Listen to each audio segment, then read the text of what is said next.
At first glance, an ordinary evening, an ordinary marriage, the usual exhaustion after work.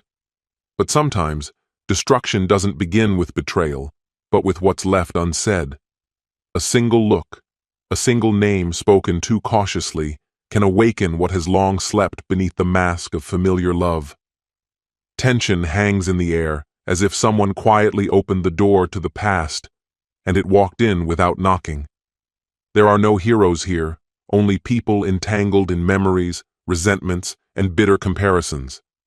When the past becomes the present and trust turns into loose change, only one question remains. How hard does the heart have to be hit before it finally stops believing? Hello, my friend. I'm so glad you stopped by my channel. If you're here for the first time, don't forget to subscribe and share this video with your friends or family. It really helps my channel a lot. Please tell me in which city or country you watch this video. I value every one of your comments. So, let's get started. It all began on a Thursday evening, an otherwise ordinary night, until Catherine, my wife of 5 years, spoke in a way that deeply unsettled me. "Mason, there's something I need to tell you," she said quietly, her voice trembling with a hint of uncertainty. It was late, much too late for a serious conversation, but the way she looked at me, her eyes a mixture of softness and apprehension, told me this was no typical discussion. I could feel the gravity of what was coming. "Catherine," I said, trying to mask the growing unease in my voice. "What's going on? You're making me nervous." She took a deep breath, as though trying to steady herself before she spoke. "It's about Julian." A sinking feeling hit me in the chest, the weight of her words pressing down on me. Julian, her ex-husband. His name was all too familiar, and I never thought I'd hear it again, certainly not in this context. I'd met Julian only once, years ago.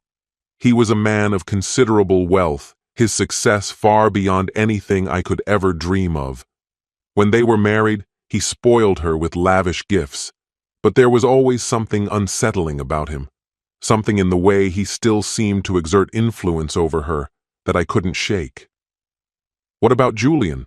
I asked, striving to keep my voice steady. Catherine paused, then hurriedly spoke, her words tumbling out in a rush. "I saw him today, and then he called me afterward. He wants to see me again." My chest tightened. I struggled to keep my emotions in check, but bitterness crept into my voice. "Why would you want to see him, Catherine?" I asked, the words sharper than I meant them to be. Her eyes widened in surprise, but she didn't look away. "I don't want anything from him, Mason," she said, her voice earnest. "I swear. But he's been reaching out a lot lately, and I just—" Her voice faltered, uncertain. "Catherine, why didn't you tell me about this sooner?" I interrupted, frustration tightening around my chest. "You know how I feel about him." "I know," she whispered, her voice cracking. "But I didn't want to upset you. I thought it would just go away." "Did it go away?" I asked, my tone softening, a trace of vulnerability slipping through. "No," she admitted, shaking her head. "It didn't."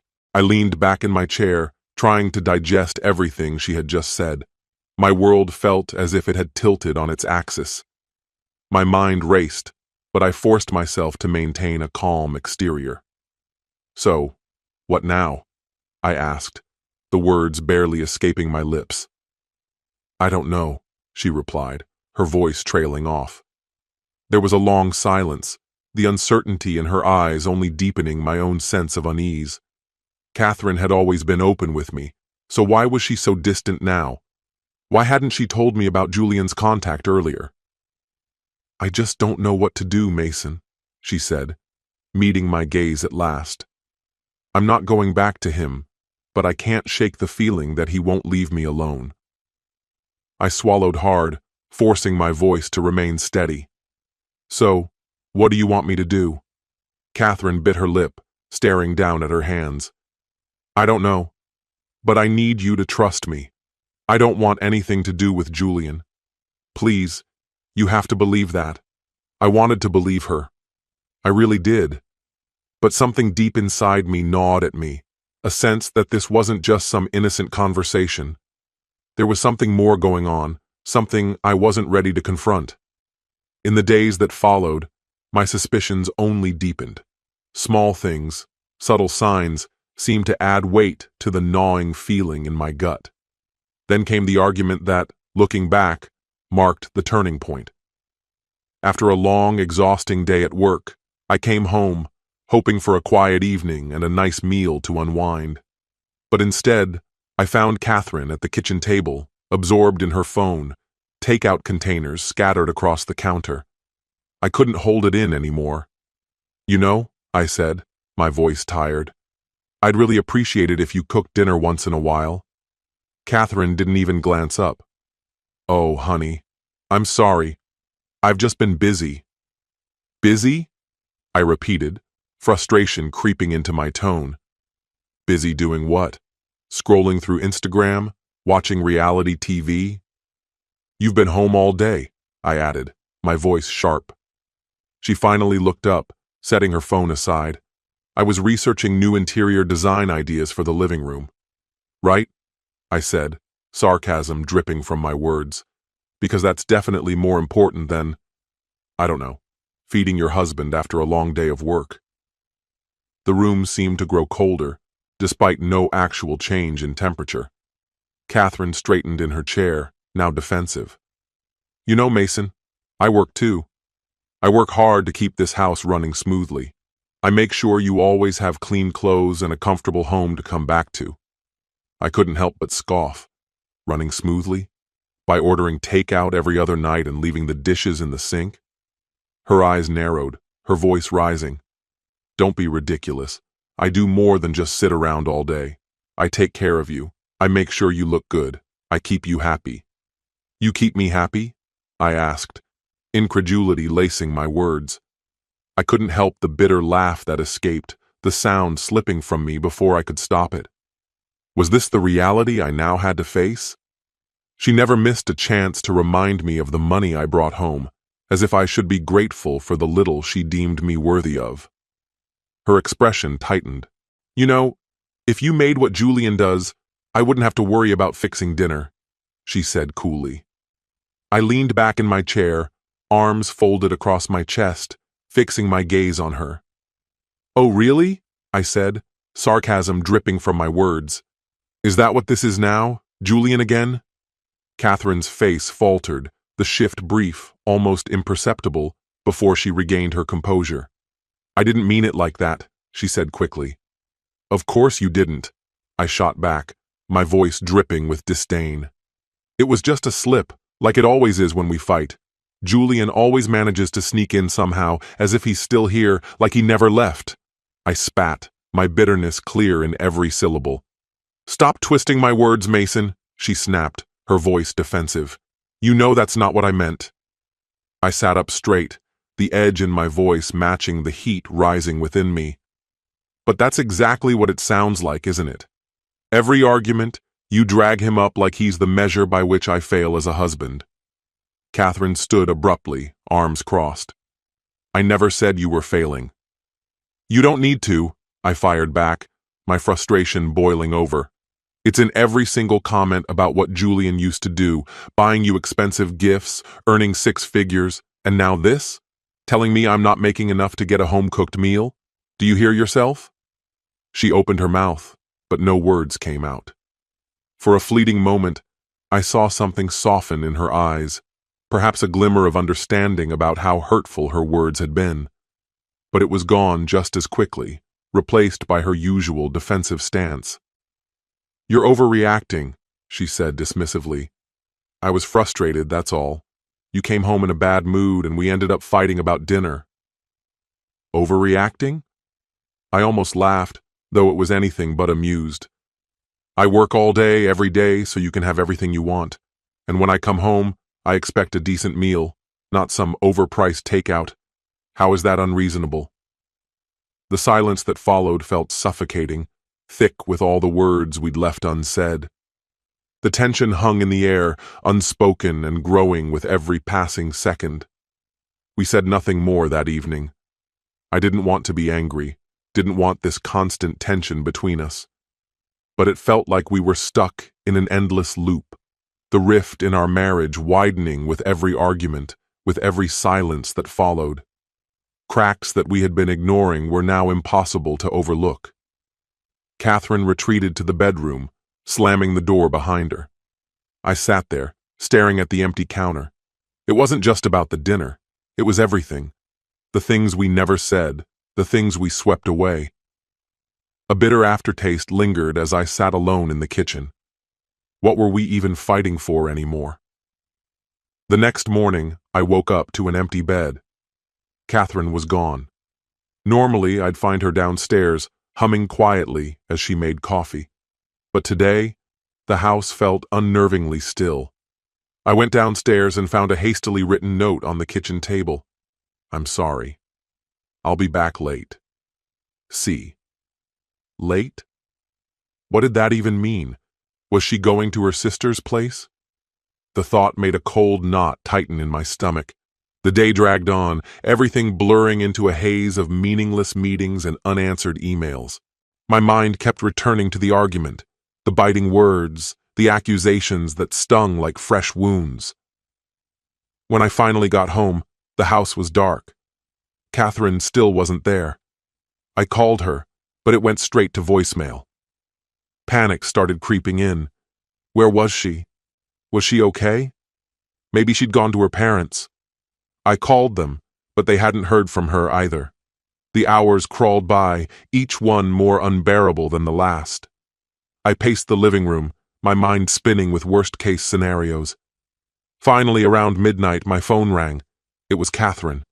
A wave of relief washed over me, only to be replaced by frustration when I heard the tremble in her voice. "Mason," she whispered, her words barely audible. "I'm so sorry. I needed to get out, clear my head." "Where the hell were you?" I demanded, my voice rising with the anger I'd held in all day. "I was worried sick. I just needed some time alone," she mumbled. "I didn't mean to make you worry." "You didn't mean to?" I scoffed. "You left without a word, Catherine." There was a long silence on the other end of the line.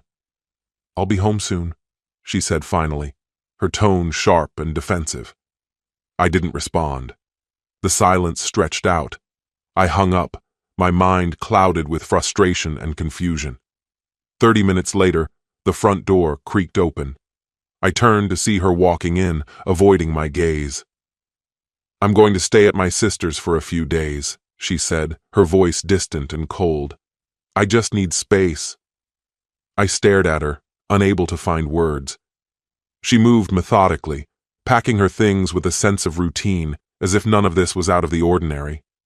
Finally, I managed to ask, my voice small, "When will you be back?" "I don't know," she replied, zipping up a suitcase. I needed a moment alone, away from everything. Without a word, she grabbed her bag, walked toward the door, and left. The silence in the following days was suffocating. We barely spoke. There were no calls, no texts, just an overwhelming, oppressive stillness in the air. I threw myself into work, trying to drown out the unease creeping into my thoughts. But no matter how busy I kept myself, something gnawed at me. Something wasn't right. Then, on the third day, while I sat at my desk at the office, my friend and co-worker Adam approached quietly. He glanced around nervously before leaning in and speaking in a hushed tone. "Mason, I need to tell you something," he said, his expression serious. "I saw Catherine the other night," he added, and my stomach clenched with anxiety. "Where?" I asked, my voice barely above a whisper, too afraid to hear the answer. "She was at a bar downtown with some guy," Adam explained. "I don't think anything happened, but they were definitely close, talking, laughing, and then they left together, hugging as they walked out." I fought to stay calm, but my heart raced in my chest. "Who was he?" I managed to ask, barely controlling my emotions. Adam described the man, and it didn't take long for me to piece it together. Julian. She had been messaging him for days, claiming she had no interest in him anymore and didn't want to see him. Clearly, that wasn't the truth. A sense of dread settled deep within me, so I made the decision to hire a private investigator. I told him exactly what I needed. Follow her, wherever she went. The next day, he contacted me with his findings. Catherine had gone out to dinner with Julian, and it was clear their connection went beyond friendship. After the meal, they drove to his house. They exited the car, shared a kiss on the sidewalk, and then went inside together. The investigator had captured every moment in a series of photographs, irrefutable proof. As I stared at the images, it felt as if the world beneath me had crumbled away. I struggled to comprehend what I was seeing. I couldn't believe it. Catherine was betraying me, and with her ex-husband no less. The next morning, I didn't waste any time. I went straight to a lawyer. I had to act fast to make it final. My marriage was over. She had betrayed me, and with her ex-husband. I didn't need to hear her explanation. The truth was laid bare in those photographs. By noon, the divorce papers were ready. That afternoon, I went to Catherine's sister's house, the photographs clenched tightly in my hand. Her sister's puzzled look didn't stop me. "Where is she?" I demanded. She hesitated before speaking. "What's going on, Mason?" Catherine entered the room, her face guarded. "What's wrong?" I slammed the photos down on the table and pointed at them. "This," I said. "This is what's going on." She froze, her face draining of color as she recognized the images. "Mason, she started, but I cut her off. "So, this is what you needed space for?" I asked, my voice cold. "Running to your ex-husband? This is how you handle things?" "I didn't mean for this to happen," she whispered, her voice trembling. "I was just confused." "Confused?" I repeated, my voice sharp. "By going back to him? This is your solution?" "I never wanted to hurt you," she said softly. "I'm so sorry." I shook my head. "Sorry doesn't fix this. You've been cheating on me with him, Catherine." A deep sigh escaped me as my anger simmered down, replaced by a hollow exhaustion. "I can't keep doing this. I'm done. I've already filed for divorce. This is over." Her eyes filled with panic. "Please don't leave me, Mason. I'm sorry." I didn't respond. Without another word, I turned and walked out. The divorce was finalized quickly. Catherine moved in with her sister, hoping to reconnect with Julian now that she was free. But Julian wasn't interested in reigniting their relationship. He only wanted something casual.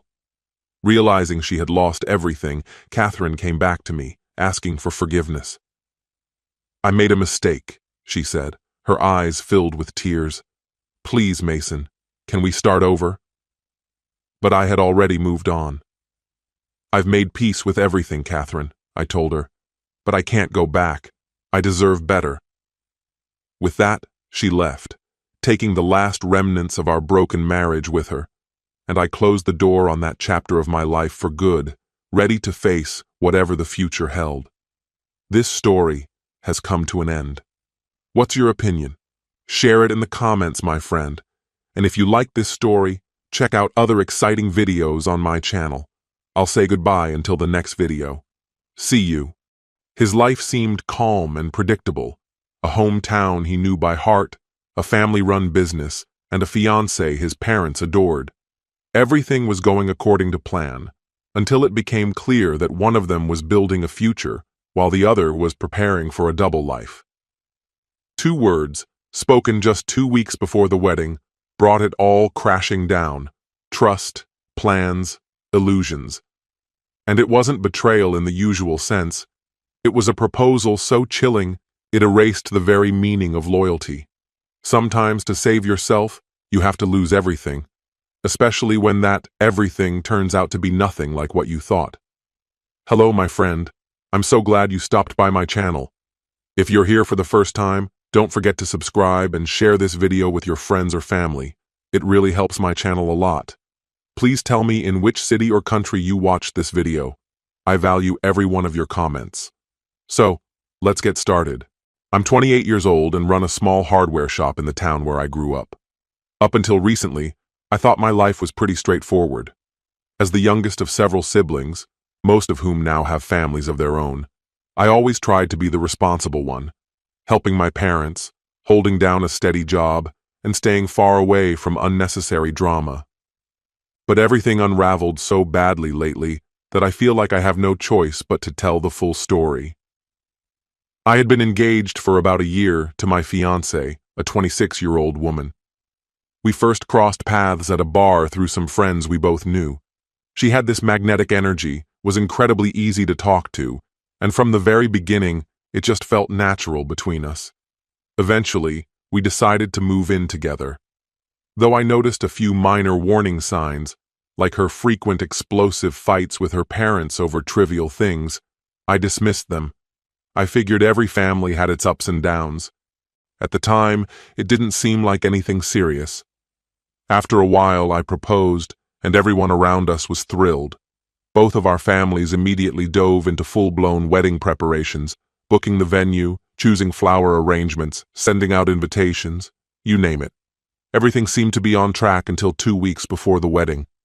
One evening, I came home from work and noticed this strange, almost guilty expression on her face. Curious, I asked her what was going on. That's when everything collapsed. She said we needed to have a serious discussion. I felt a wave of dread instantly. She then launched into a long explanation about how marriage was a massive commitment, how she feared missing out on experiences, and, the biggest bombshell of all, how she wanted us to have an open marriage.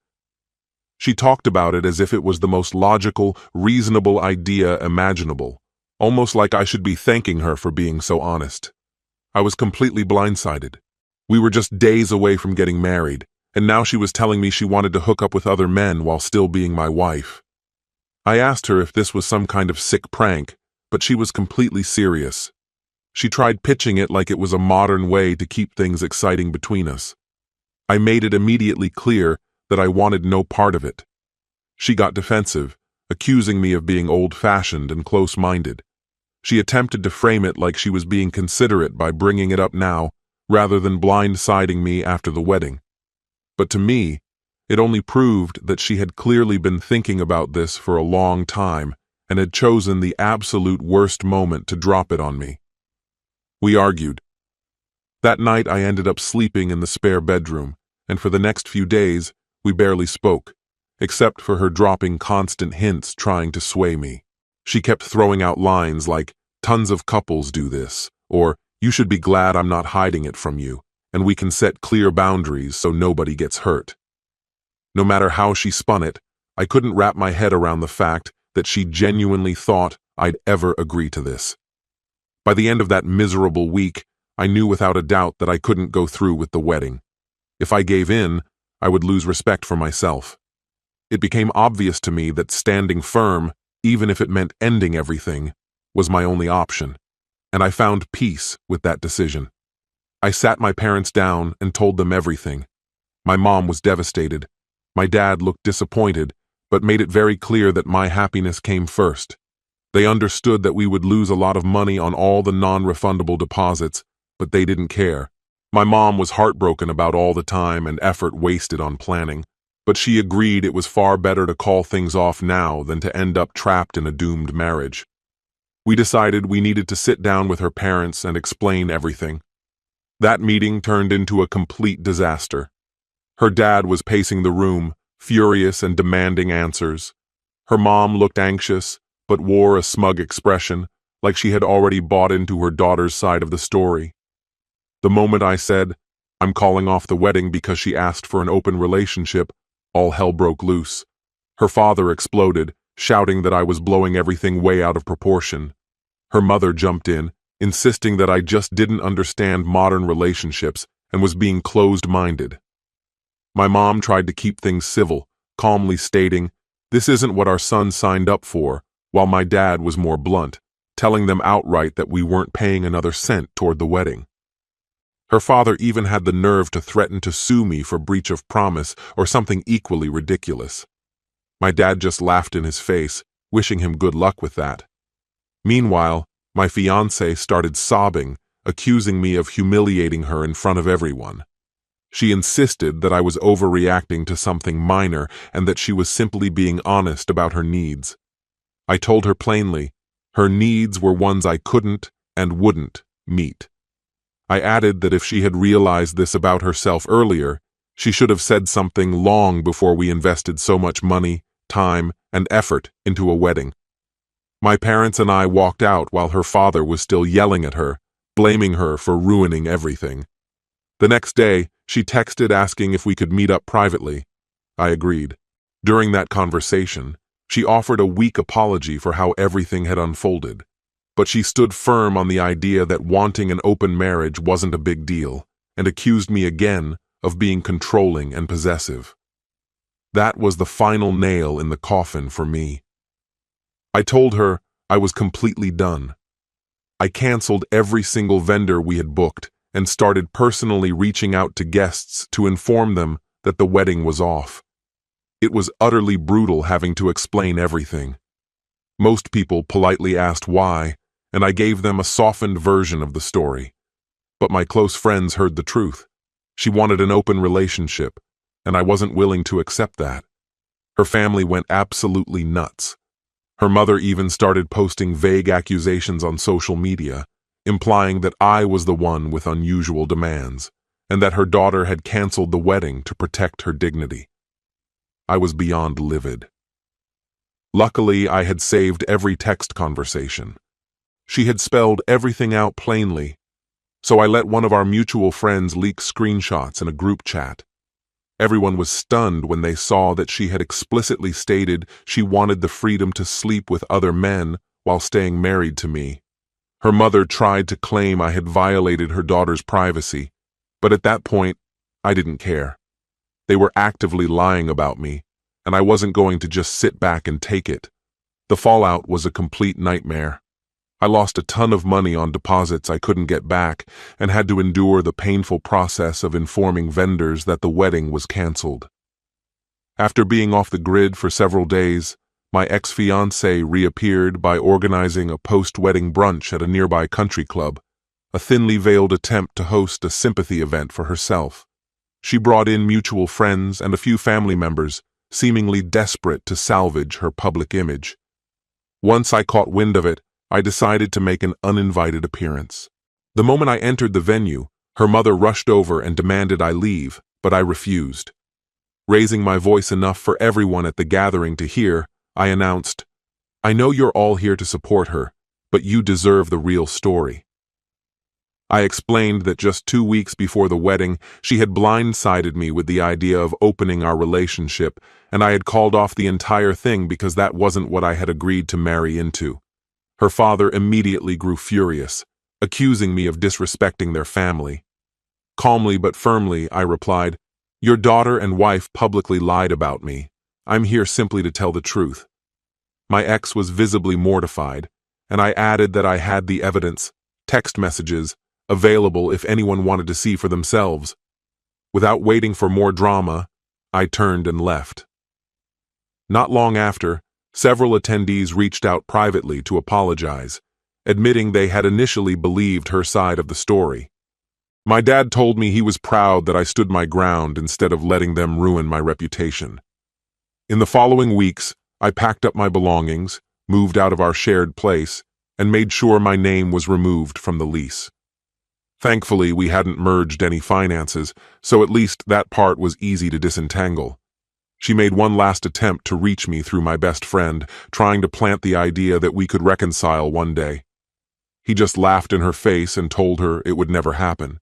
Even after that failed, she kept spreading her own version of events online. Her mother posted vague remarks about how some people just aren't ready for modern love. But once screenshots of our conversations started circulating, the truth became undeniable. Honestly, watching them scramble to do damage control was deeply satisfying. Eventually, they shut down their social media accounts, probably too embarrassed to keep facing the fallout. Even though I knew I had done the right thing, it still hurt to have to cancel a wedding so close to the date. I felt terrible for the guests who had already booked flights and hotel rooms. Some family members even showed up at the venue, only to find the place locked and empty. Later, a few relatives reached out via text, and I told them the whole story. It was an uncomfortable conversation, but once they understood the truth, they were supportive. I heard later that my ex moved to another state for a new job, which honestly felt like a blessing. Less chance of an awkward encounter around town. Since then, I've been pouring my energy into work, spending time with friends, and focusing on healing. My mom often reminds me how lucky I was to dodge a bullet, and my older brother agreed. He pointed out how much worse it would have been if she had sprung this after we were already married. Even imagining that possibility sends a chill down my spine. Although it was painful to watch the relationship implode, I'd rather go through that heartbreak now than be stuck in a marriage built on lies and resentment. The fact that she introduced such a major change just weeks before the wedding showed her entitlement. She must have assumed I would simply go along with it because everything was already planned. But I'm proud I didn't surrender to that pressure. Sure, I lost some time, money, and pride, but I saved myself from years of future misery. In hindsight, I wonder if the red flags were there all along. Unanswered calls during nights out, odd messages from male friends, and her defensive attitude whenever I asked simple questions. I chose to trust her, and that's on me. But now I know better. I've learned how essential it is to have the hard conversations early in a relationship, especially about core values like monogamy. If you're not aligned, you're only delaying the inevitable collapse. Some friends initially placed blame on me, suggesting maybe I wasn't adventurous enough or that I was too uptight. But once the receipts were made public, they backed off quickly. Look, I have no issue with people who choose open relationships if both partners are truly on board. The key word is consent. You can't just ambush your partner 2 weeks before a wedding and expect them to be fine with it. That's not open-mindedness. That's manipulation. The days right after calling everything off were a haze. Endless phone calls, chasing down deposits, and damage control as my ex tried to twist the narrative in her favor. My parents jumped in to help cancel vendors and handle logistics because I was completely drained. My dad kept reminding me to prioritize my well-being. Although my mom was upset about the financial losses, she never once pressured me to go through with the wedding just to avoid public embarrassment. She said, "This is your life, not a performance for everyone else." There were many sleepless nights, cycling through anger, grief, and confusion. But every time I revisited the situation in my mind, I knew beyond a doubt that walking away was the right choice. After all, she openly admitted she wanted the freedom to hook up with other people while being married to me. There's no sugarcoating that betrayal. If she had been upfront from the start, there would never have been an engagement. Instead, she waited until the last possible moment, gambling that the looming wedding would pressure me into accepting it. Her audacity still amazes me. Since then, I've been trying to focus more on the lessons learned than the losses suffered. I've come to trust my gut instincts. I've learned the importance of standing up for myself, even when it's uncomfortable and messy. Sure, telling people the wedding was canceled was mortifying, but pretending everything was fine would have been far worse. My siblings checked in with me constantly, making sure I wasn't isolated. My best friend told me, "You just saved your future, man." That steady support kept me from falling apart completely. What really cut deep was how my ex and her mother tried to go on the offensive first, launching personal attacks online in an attempt to scare me into silence. But they badly underestimated how deeply hurt and how incredibly angry I was. There was no chance I was going to just sit by while they dragged my name through the mud. The moment those screenshots came to light, the web of lies my ex had been weaving completely unraveled. A few of her longtime friends, who had originally believed her version of events, got in touch to apologize for ever doubting me. That wave of vindication hit harder than I expected, and it felt incredible. But then came the notorious brunch, her final, flailing move to seize control of the story. Watching her parents recline comfortably, nursing their cocktails like they were the ones who'd been betrayed, was almost laughable. There was no way I was going to let them hijack the conversation and paint me as some domineering monster. Right then and there, I confronted them, not bothering to soften the truth. My ex didn't even attempt to step in. She just sat there, blankly staring at her food while her father stumbled over a weak attempt to shut me down. I stayed calm, laid it all out for everyone to hear. She wanted to keep our marriage intact while sleeping with other men on the side. I said no. It was that straightforward. Seeing the shock ripple across their faces was, in its own way, deeply satisfying. Time has passed since that day, and truthfully, I'm in a much better place now. I've been reconnecting with old friends, enjoying casual dates without any pressure to jump into anything serious. I'm not rushing back into a relationship. My mom keeps dropping little hints that someone better suited for me is out there. Maybe she's right. Either way, I'm just grateful I escaped a situation that would have slowly destroyed me. Losing a bit of money on canceled wedding plans seems like a small price to pay for the peace and future I gained by walking away. If you're reading this and going through something similar, if someone drops a life-shattering truth on you, listen to your instincts. If it feels wrong deep inside, don't stay, no matter how much it feels like your life is imploding. Plenty of people tried to convince me that canceling the wedding was a huge mistake. They told me to compromise. But tell me, how do you compromise on loyalty? There's no middle ground when it comes to trust. Once the shared values at the core of your relationship collapse, there's nothing left to salvage. Later, I heard my ex had moved away and found someone who shares her interest in open relationships. Good for them, genuinely. I'm just relieved I'm no longer caught up in that chaos. Part of me even wishes her well. Another part still harbors a bit of resentment for everything she put me through. But at the end of the day, I can stand tall, knowing I didn't betray myself. I refuse to be pressured by her or her family into living a life I couldn't respect. That's the whole story. It all happened not too long ago, but emotionally and mentally, I'm in a far healthier place. Right now, my energy is going into building my business, nurturing my friendships, and taking care of myself.